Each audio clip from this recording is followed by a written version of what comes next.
At the edge of a quiet town, there was a shop that sold minutes. It didn't look like much. Just a narrow doorway squeezed between a tailor and a shuttered cinema. The sign above it read, "Extra time, bought and sold." Most people passed without noticing. Those who did notice usually laughed and kept walking. Only the desperate ever went inside. Mara entered on a Wednesday that felt too heavy for its name. Her mother had forgotten her again that morning, forgotten her birthday, forgotten the way Mara took her tea, forgotten, briefly, who Mara was. The doctor called it progressing. Mara called it theft. Inside the shop, shelves were lined with glass jars. Each jar glowed faintly, like trapped fireflies. A thin man with ink-stained fingers stood behind the counter. "How many minutes?" He asked gently. "Enough," Mara said. "Just enough." He nodded, as if that was an amount people often requested. Minutes are expensive. You pay with memories. Mara hesitated only once.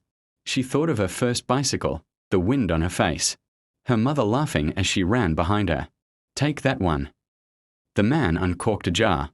The glow spilled out, warm and humming, and settled into Mara's chest like a held breath. The memory vanished from her mind as cleanly as a snuff candle. She bought 30 minutes. That evening, she sat beside her mother's bed. When the clock reached the hour where confusion usually arrived, Mara felt the borrowed time unfold. Her mother's eyes cleared. She smiled, sharp and present.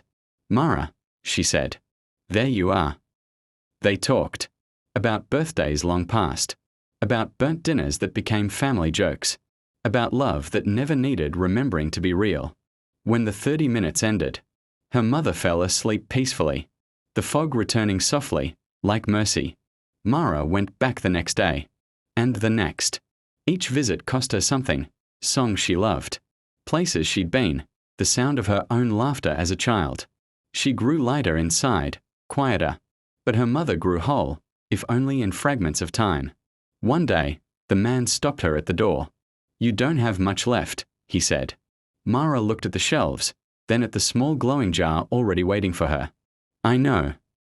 That night, she spent her final minutes sitting silently, holding her mother's hand. No stories, no explanations, just warmth. When the time ended, her mother looked at her once more and said, "Thank you for staying." Mara smiled, even as her name slipped gently away. And somewhere in the shop, a new jar appeared, glowing softly, labeled, "A Daughter Who Stayed."